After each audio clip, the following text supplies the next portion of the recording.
오늘 공생의 23번째 시간입니다. 하나님 사랑, 이웃 사랑.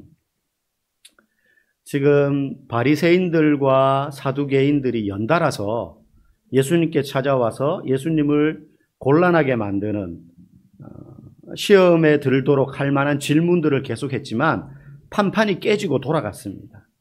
그러자 바리새인들이 이번에는 자기들 가운데 율법에 정통한 서기관 직분을 맡고 있는 한 사람을 보낸 거예요. 서기관은 성경에 보면 복음서에 바리새인, 사두개인, 율법학자 또는 서기관 이런 여러 표현들이 나오는데 서기관은 보통 성경과 관련되어서만 나오는 사람은 아닙니다. 우리 나라로 따지면 왕궁에서 왕이 말하는 것들을 기록하거나 외교 관계의 문서들을 그걸 모으거나 또 그걸 필사하거나 기록 보관하거나 하는 역할을 하는 사람들을 이제 서기관이라고 일컫습니다. 성경에서는 서기관이라고 나오는 사람들이 어떤 일을 하느냐? 성경을 필사하는 거예요. 그때는 인쇄 기술이 없으니까 그냥 손으로 베껴 쓰는 것밖에 없습니다. 성경을 양피지나 두루마리에 계속 베껴 쓰는 일을 하는 게 필사 일을 하는 게 서기관이었어요. 그러니까 이 서기관들은 대부분 바리새파 사람들입니다. 율법을 잘 알아야 되는 것이죠. 그래서 성경에 보면 율법사, 율법교사, 율법학자라고 불리는데 대부분 서기관이라고 생각을 하시면 되고, 이 사람들은 다 바리새인들이구나, 바리새파에 속한 사람들이구나 하는 거예요. 오늘 우리가 읽은 본문은 마태복음 22장에도 같이 나오는 내용입니다. 조금 표현이 다를 수는 있지만 똑같은 본문이에요. 거기 보면 마태복음 22장 34절 35절에 이런 구절이 나옵니다. 예수께서 사두개인들로 대답할 수 없게 하셨다함을 바리새인들이 듣고 모였는데 그 중에 한 율법사가 예수를 시험하여 묻되, 마태복음에는 율법사로 나오죠. 오늘 우리 본문에는 서기관, 같은 사람입니다. 처음에 바리새인들이 와서 세금 내는 문제를 가지고 예수님을 시험하려고 하다가 깨지고 돌아갔죠. 그 다음 사두개인들이 와가지고 부활 문제로, 이 사람들은 부활을 믿지 않으니까 부활이 말도 안 되는 소리 아닙니까? 하는 걸 전제로 해서 예수님께 찾아왔다가 또 예수님의 지혜로운 대답에 이들이 돌아갑니다. 그 소식을 듣고 바리새인들이 이번에는 또 율법사를, 서기관을 보낸 거예요. 예. 이 사람이 와서 예수님께 질문을 합니다. 우리 28절 읽어보겠습니다. 서기관 중 한 사람이 그들이 변론하는 것을 듣고 예수께서 잘 대답하신 줄을 알고 나와 묻되, 모든 계명 중에 첫째가 무엇이니까? 그들이 변론하는 것을 듣고 그 앞에 사두개인들이 예수님께 나와서 부활 문제로 논쟁할 때 예수님이 지혜롭게 잘 대답하셨단 말이죠. 왜냐하면 예수님의 이야기를 들어보니까 부활은 있다, 이 이야기를 하시는 거였거든요, 결론은. 근데 바리새인들은 부활을 믿잖아요. 부활을 인정하지 않는 사두개인들에 대해서 예수님이 잘 대답하셨구나, 이렇게 생각한 거예요. 그리고 나서 이제 묻는 겁니다. 모든 계명 중에 첫째가 무엇입니까? 첫째가 무엇이냐는 말은 제일 중요한 게 뭡니까? 제일 중요한 거. 다른 것들 중요한 거 많이 있지만 가장 본질적인 거. 이거 없으면 다른 거 다 있어도 의미가 없어지는 거. 반대로 다른 거 다 내가 지켜도 이거 지키지 않으면, 이거 모르면 다른 거 다 지키는 게 별로 의미가 없어지는 가장 중요한 본질적인 거. 네. 우리 삶에 보면 그런 것들이 있어요. 이런 거 저런 거는 좀 없으면 불편할 뿐이지만 이건 없으면 안 돼. 이건 없으면. 사람으로 따지면 어떻습니까? 팔 하나 없어도 너무 불편하고 고통스럽겠지만 팔 하나 없어도 사람으로서 사는 데는 괜찮아요. 살 수 있어요. 다리가 하나 없어도 돼요. 네. 장기가 하나 없어도 돼요. 근데 심장이 없으면 어떻게 됩니까? 그건 인간이라고, 살아있는 사람이라고 할 수 없어요. 심장이 없으면 사람일 수가 없는 거죠. 시신인 거예요. 그거는 죽은 존재인 거예요. 자동차로 따지면 가장 중요한 심장에 해당되는 게 뭐겠어요? 핸들입니까? 엔진이겠죠, 엔진. 핸들 없어도 돼요. 핸들 없이 초기 자동차는 그냥 이렇게 막 조정을 했거든요. 라이트 없어도 되고 와이퍼 없어도 돼요. 없으면 좀 불편하겠죠. 심지어요, 브레이크 없어도 됩니다. 실제 자동차가 발명된 초기에는 브레이크가 없었어요. 엔진을 달아가지고 투덜투덜 해가지고 가요. 브레이크 없이 어떻게 섰을까요? 최초에 만든 자동차들은 발로 꽝 해서 세웠어요. 너무 웃기죠. 실제 기록을 찾아보면 운전자가 가다가 속도가 안 빠르니까 초기의 자동차는 말보다 느려요 오히려. 그러니까 가다가 서고 싶으면 사람이 발로 막 다다다다 해가지고 섰어요. 그래도 세워질 정도로 이제 아주 뭐 자동차를 지금의 자동차를 생각하시면 안 됩니다. 심지어 브레이크가 없어도 자동차로서 굴러갔어요. 나중에 이제 그 여담이지만 브레이크를 최초로 만든 사람이 누구냐면 칼 벤츠, 지금 벤츠 자동차 창시자 그 사람이 브레이크를 제일 먼저 개발했거든요. 그게 이제 발전을 계속해온 거죠. 그것처럼 엔진이 없으면 더 이상 자동차일 수 없듯이 모든 계명 중에 반드시 있어야 하는 계명, 반드시 알아야 하는 것. 다른 계명 다 몰라도 아니 없어도 이것만 있어서 이것만 있으면 하나님의 계명이 계명되게 하는 것 그게 뭐냐 이거. 여러분 이게 결국 간단한 질문이 아닙니다. 앞에 찾아왔던 바리새인이나 사두개인들이 했던 질문은 둘 중에 하나를 대답하면 시험에 들 만한 그런 질문이었어요. 둘 중에 하나를 대답할 수 없게끔 만드는 함정 질문들이었죠. 가이사에게 세금 바치는 게 옳습니까? 옳지 않습니까? 부활이 있습니까? 없습니까? 뭐 이런 거였어요. 근데 오늘 이 서기관이 하는 질문, 가장 중요한 계명이 뭡니까? 이건요 정말 어려운 질문이에요. 왜냐하면 당시 바리새인들은 엄격한 율법 중심의 삶을 살았어요. 이거 율법을 매일 지키며 사는 게 그 사람들의 어떤 목적이었어요, 인생에. 성경에 보면 613가지의 율법이 나옵니다. 모세를 통해서 주신 율법. 그 가운데 248개가 해라, 지켜야 된다, 이건 해야 된다 하는 내용의 계명이고 나머지 365개는 하면 안 되라는 금지하는 내용의 율법이 합쳐서 613가지 율법이 모세를 통해서 주어졌어요. 그런데 바리새인들은 그것만 지키는 게 아니었어요. 거기에다가 이들이 부칙을 계속 만들었어요. 성경에는 나오지 않지만 이들이 만든 부칙들이 있어요. 그게 1500개가 넘어요. 1521개 정도가 되는데 이 부칙들을 세부 조항을 만들어서 이것까지 이들은 지키려고 했던 거예요.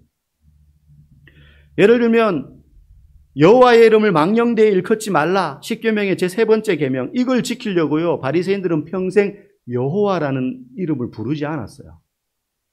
아도나이 다르게 부르는 거예요. 여호와라는 이름을 감히 입에 올리지 못하는 거예요. 감히. 네. 어떤 율법 교사들 같은 경우는 여자를 볼 경우에 성적인 유혹을 받을까 봐 항상 머리를 숙이고 다녔어요. 길을 걸어갈 때. 제가 이 문헌을 찾아보고 너무 좀 이렇게 놀라기도 하고 웃겼어요. 제가 고등학교 1학년 때, 이제 중학교 3학년 때 정말 그리스도를 영접하고 나서 은혜를 한참 받았었는데, 제가 학교 갈 때 저도 여학생들을 안 봤어요. 그렇게 안 보이지만, 그래가지고 저는 앞만 보고, 웃기죠? 가방 메고 학교 걸어가는데 저는 좌우를 돌아보지 않았어요. 앞만 보고 갔어요. 맞은편에서 여학생이 오면 어땠을까요? 딴 데 쳐다보고 그랬어요. 지금 생각해보면 왜 그랬는지는 모르겠는데 바리새인이었던 것 같아요. 제가 바리새인이 뭔지도 몰랐지만 실제 제가 그렇게 한동안 다녔거든요. 원래 버스를 타고 걸어가야 되는 거리인데 그래서 버스를 타면 여학생들하고 막 부대끼잖아요. 같이 타니까 인근에 있는 학교. 그래서 한 45분 50분 거리를 걸어서 갔어요. 아침마다 더 일찍 나와가지고. 지금 생각하면 왜 그런지 모르겠지만 하여튼 당시에 율법 교사들이 그랬다는 거예요. 여자를 쳐다보는 것조차 삼갔어요. 이 중에서 유별나게 율법을 지키는 바리새인들은요, 이웃집 여자가 보일까 봐 자기 집의 담벼락 높이를 어느 정도 높이까지 쌓아야 되느냐를 가지고 자기들끼리 막 논쟁을 하고 다툴 정도였어요. 이 정도는 쌓아야 된다. 아니 이 정도 쌓아야 된다. 그걸로 막 싸울 정도였어요. 그래서 그 당시에 열심히 율법을 지키는 바리새인들을 향한 별명이 있었어요. 피투성이 바리새인들. 이런 세부적인 1000몇백 개가 되는 조항들을 가지고 싸우는 거예요. 이렇게 해야 돼. 이게 맞아. 별명이 피투성이의 바리새인들이었어요. 열심히 율법을 지키는 바리새인들을 향해서. 안식일을 거룩히 지키기 위해서 안식일에 대한 그 세부 조항을 39개나 금지 조항을 만들어서 안식일에 하면 안 되는 것들을 그렇게 많이 만드는 거예요. 일정 거리, 거리 이상 걸어가면 안식일을 어기는 거예요. 몇 보 이상 걸어가면 안식일을 어기는 거예요. 일정한 무게 기준을 만들어요. 이 무게를 넘어서는 물건을 들면 일하는 거예요, 안식일 날. 그러면 안식일을 어기는 거예요. 그런 걸 그들이 막 만들어서 지킬 정도로 율법에 둘러싸여 사는 사람들이 바리새인들이었습니다. 그러니 지금 이 서기관의 질문은 이 많은 율법들 중에 어느 게 제일 중요합니까? 이거예요. 쉬운 질문이 아니죠. 예수님이 일말의 고민도 없이 대답하십니다. 우리 29절 30절. 예수께서 대답하시되 첫째는 이것이니 이스라엘아 들으라. 주 곧 우리 하나님은 유일한 주시라. 네 마음을 다하고 목숨을 다하고 뜻을 다하고 힘을 다하여 주 너의 하나님을 사랑하라 하신 것이요. 일말의 고민도 없이 간단 명료하게 너의 전심을 다해. 여기 마음과 목숨과 뜻과 힘을 다해 라고 표현되어 있지만 한마디로 말하면 전심을 다해, 진심을 다해 누구를 사랑하라요? 하나님을 사랑하라. 그 많은 율법 가운데 이게 본질이다. 제일 중요한. 다른 거 다 있어도 이거 모르면, 이거 안 지키면 다른 거 지킨 의미가 없다. 다른 율법 잘 못 지켜도, 몰라도, 어겨도 이거 하나만 붙들면 된다 라고 이야기할 만한 본질적인 첫 번째가 주 너의 하나님을 전심을 다해 사랑하라는 거예요. 여러분, 성도가 우리가 신앙생활을 하다가 보면 이러저러한 어려움이 생길 때 혼란함을 느낍니다. 꼭 신앙적인 갈등과 문제가 아니라도. 그러면 마음이 막 복잡하고 삶의 중심을 잃어버려요. 급한 문제부터 해결해야 되는데 어떻게 해야 될지도 모르고 그러다 보면 영적으로도 갈 길을 잃어버릴 때가 있어요. 방황하는 거죠. 그때 우리는 어지럽고 복잡한 그 우리의 무질서한 내면을 빨리 가다듬고 가장 중요한 본질을 찾아서 그 마음의 중심을 잡아야 되는데 그때 우리의 마음의 중심을 잡을 수 있는 본질적인 질문이 이거예요. 나는 지금 내 삶의 복잡한 여러 가지 문제들 때문에 하나님을 사랑하는 마음까지 잃어버리지 않았는가? 문제가 있어요. 이게 신앙적인 문제도 아닐 수 있어요. 금전적인 문제일 수도 있고 가족들, 친족끼리 어떤 갈등일 수도 있습니다. 자녀 때문에 막 머리가 아프고 힘들 수가 있어요. 경제적인 문제일 수 있어요. 남편의 직장 때문에, 사업 때문에 막 마음이 괴로워요. 밤잠이 안 와요. 그러나 그런 문제일 경우에도 우리가 우리 자신을 위하여 우리가 삶의 중심을 잡기 위해서 이 복잡하고 혼란한 내 내면의 정체성을 중심을 잡기 위해서 던져봐야 될 질문은 내가 지금 하나님을 가장 사랑하고 아니면 하나님을 사랑하는 마음이 이런 문제들 때문에 흩어져 버리고 없지는 않는가? 이 질문을 우리는 던져봐야 되는 거예요. 왜? 이게 가장 본질적인 계명이요 율법이요 첫 번째 되는 것이요. 거기서부터 우리의 삶의 중심이 잡히기 시작하기 때문입니다. 이 계명이야말로 우리를 성도되게 하는 것입니다. 성도되게 하는 거예요. 무엇을 가장 사랑하는가? 네가 하나님을 전심을 다해 사랑하고 있는가? 이걸 잃어버리면 우리가 몸은 교회에 나오더라도 그 사람은 성도라고 말할 수 없는 거예요.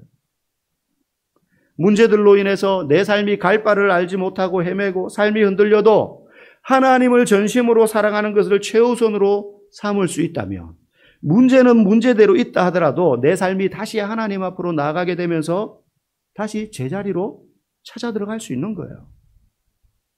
이것도 아니고 저것도 아니고 싱숭맹숭한 삶을 사는 성도들도 있을 수 있죠. 문제가 없더라도. 그때 질문해 봐야 돼요. 나는 과연 하나님 말고 더 사랑하는 무엇이 있는가? 아니 하나님을 가장 사랑하는가?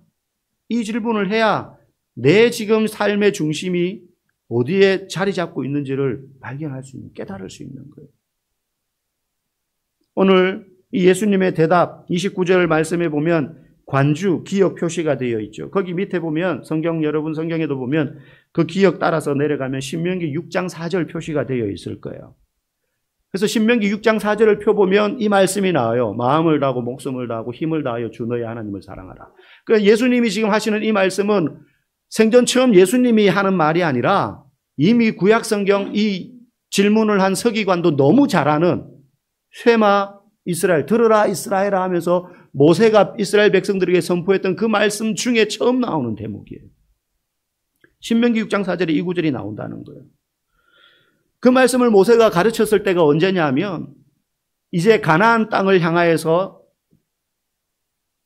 광야를 지나서 가나안 땅을 코앞에 두고 있어요. 그런데 그 가나안 땅에 들어갈 사람들은 출애굽을 경험하지 못한 광야를 방황하면서 태어난 새로운 세대들이에요.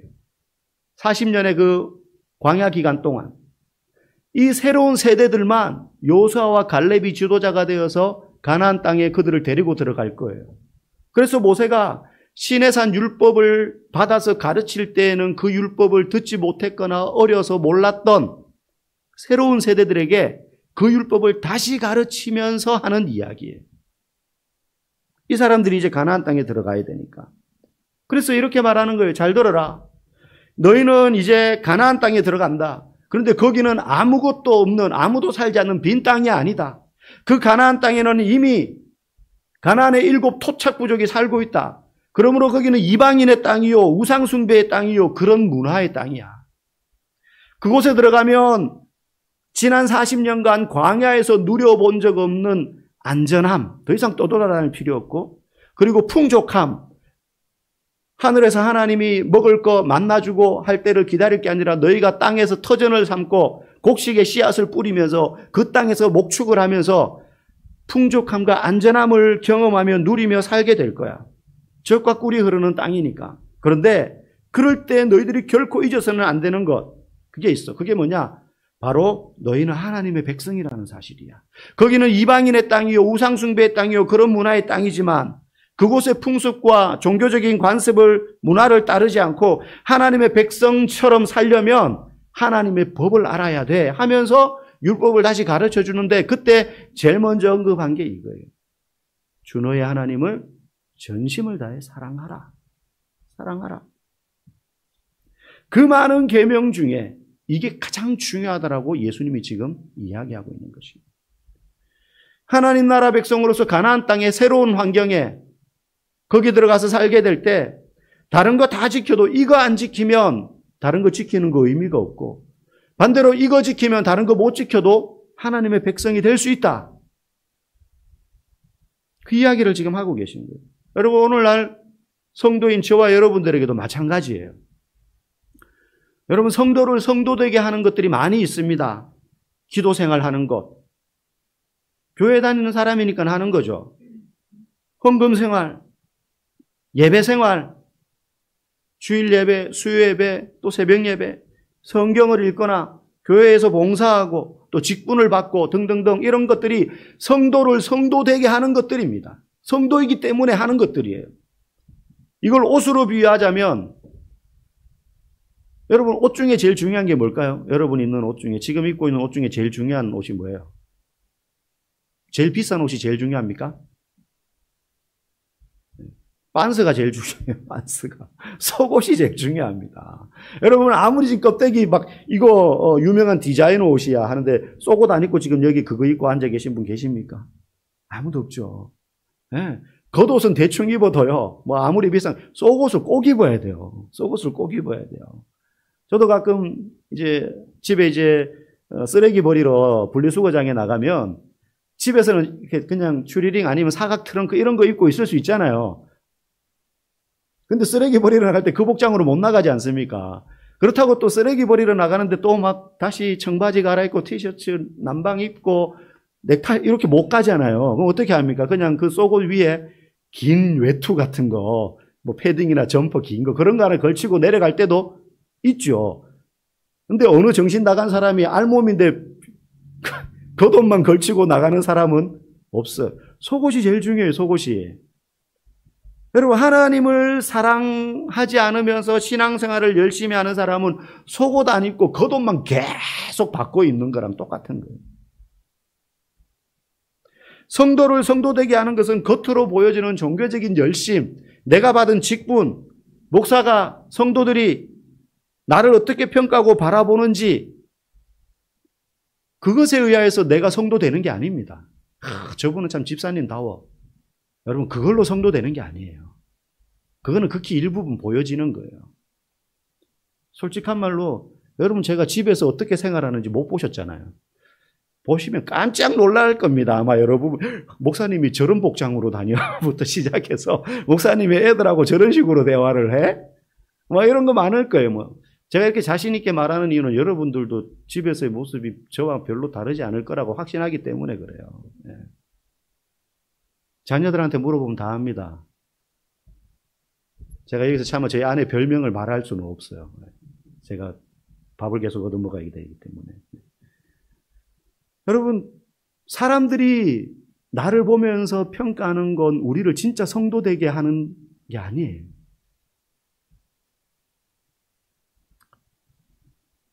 헨리 나우엔이라는 유명한 크리스찬이 있습니다. 기독교 사상가이면서 또 작가예요.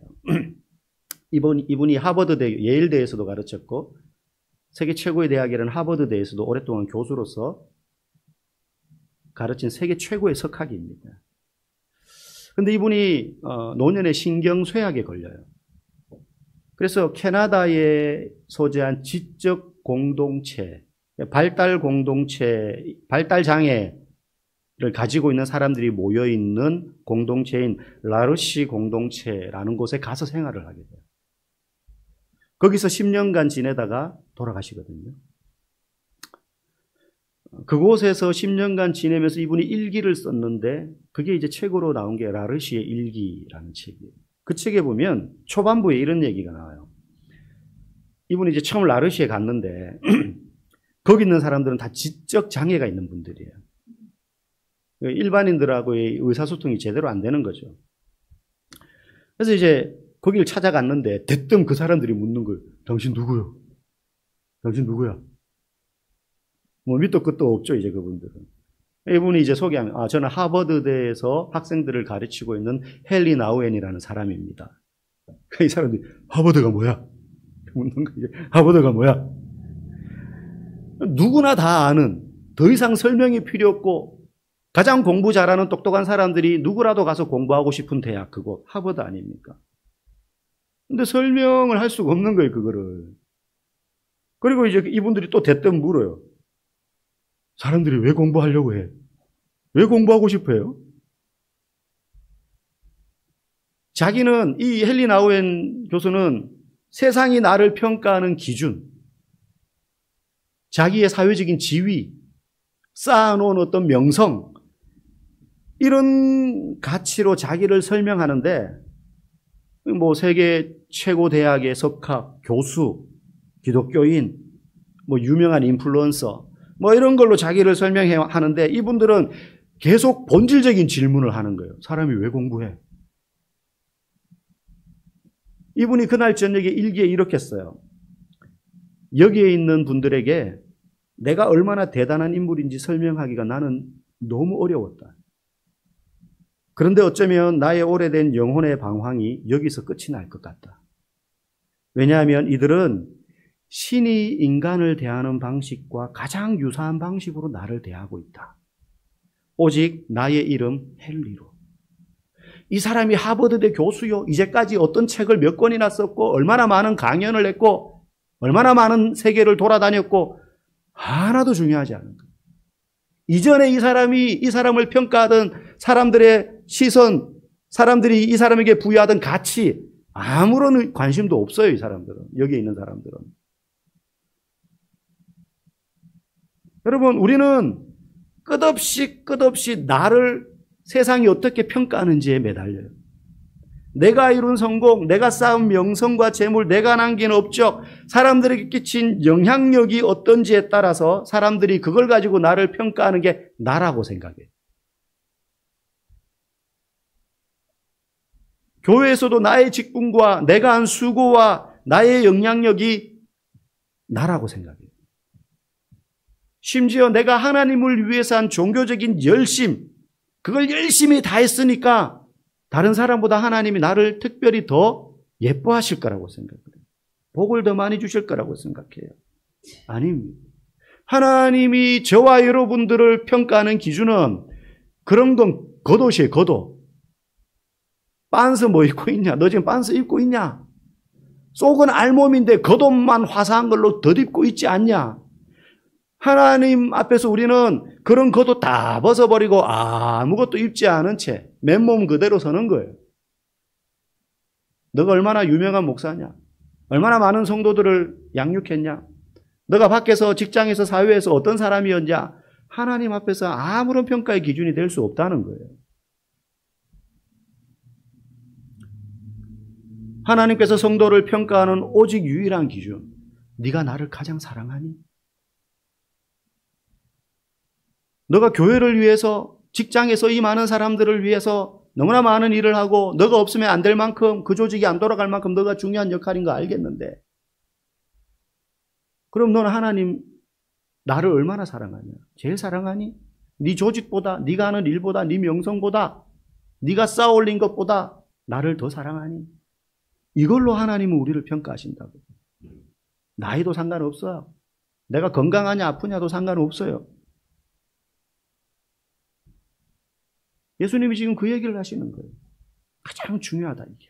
이게 첫 번째 계명이다. 그리고 예수님은 묻지도 않았는데 두 번째로 중요한 계명에 대해서 가르쳐요. 이 서기관은 첫 번째 계명이 뭡니까? 제일 중요한 게 뭡니까? 만 물었는데 예수님은 그걸 대답하시고 또 그 다음 두 번째 중요한 계명도 알려주십니다. 31절 읽어봅시다. 둘째는 이것이니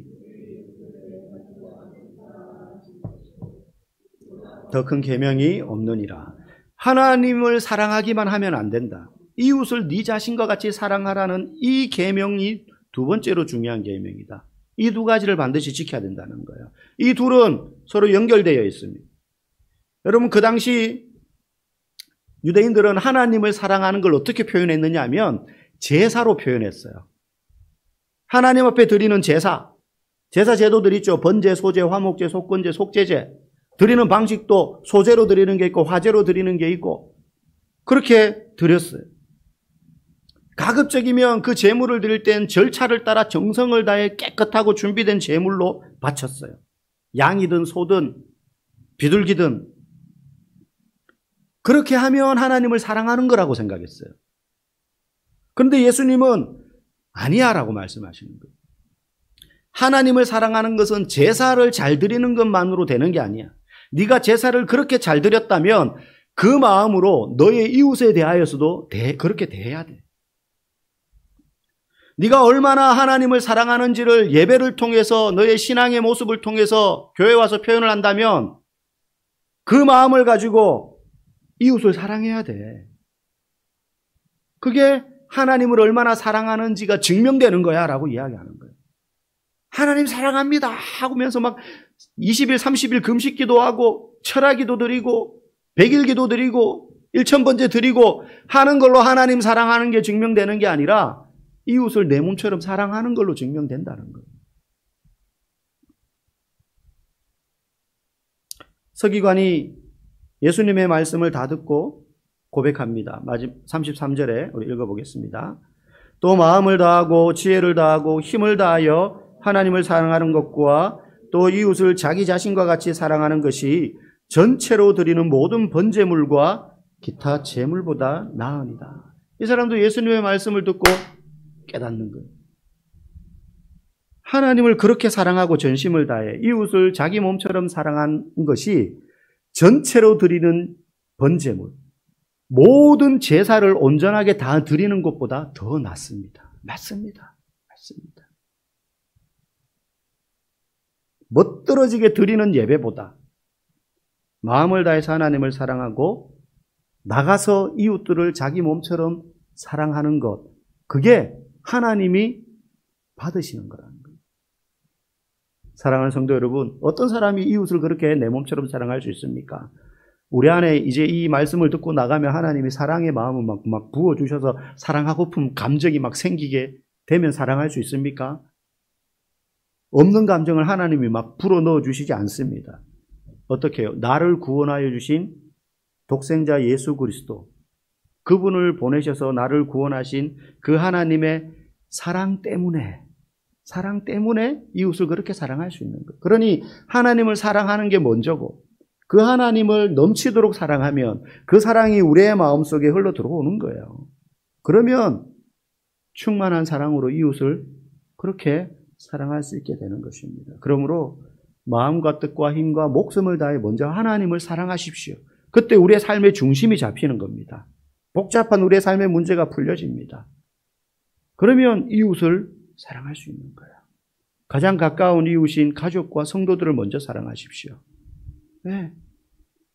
새로 나온 성도들 다가가서 사랑의 표현을 하십시오. 환영하고요.